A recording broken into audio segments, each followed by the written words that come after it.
వారి అతిపెద్ద పండుగల్లో సంక్రాంతి ఒకటి. ఆ రోజున ధనధాన్యాలతో తెలుగు లోగిళ్ళు కళకళలాడిపోతాయి. రంగురంగుల రంగవల్లికలు, గగనతలంలో గాలిపటాలు, పిండి వంటలు, కోడి పందాలు ఇలా చాలా వేడుకలు చేసుకుంటారు. అలాంటి వాటిల్లో ఒకటి బొమ్మల కొలువు. దాని గురించి కొన్ని విషయాలు ఈ వీడియోలో. బొమ్మల కొలువు అంటే ఇంట్లో ఉన్న బొమ్మలన్నిటినీ అలంకరించడం కాదు, వాటిని పేర్చేందుకు ఒక పద్ధతి ఉంటుంది. సాధారణంగా బొమ్మలను 3, 5, 9 వరుసల్లో పేరుస్తారు.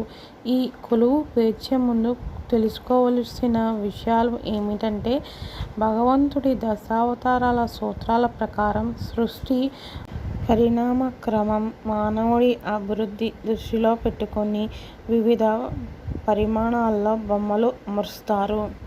మొదటి మెట్టు మీద చిన్న చిన్న ఇళ్ళ బొమ్మలు, గుడిసెలు, గోపురాలు, పొలాలు, చెట్లు, పూల తీగలు, ప్రకృతితో నిండిన బొమ్మలు పేర్చాలి. రెండో మెట్టుపై చేపలు, తాబేళ్లు, నత్త, పీత, శంఖం, సహజ జలచరాలన్నీ ఈ మెట్టుపై పేర్చాలి. 3, 4 మెట్లపై క్రిమి కీటకాలు, భ్రమరాలకు సంబంధించిన బొమ్మలను పేర్చాలి.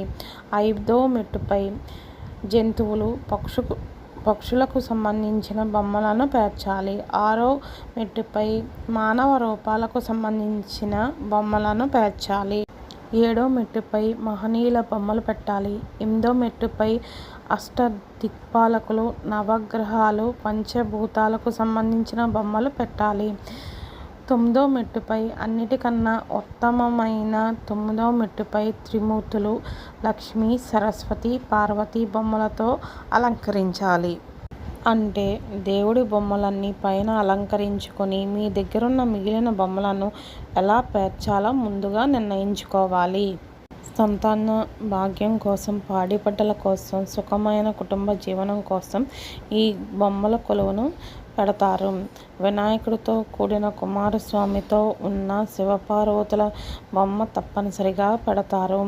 భోగి నాడు నుంచి కనుమ వరకు ఈ బొమ్మల కొలువును కొనసాగిస్తారు. ఇలా బొమ్మల కొలువు పెట్టడం వల్ల మన పురాణ గాథలు భావితరాలకు తెలియడం జరుగుతుంది.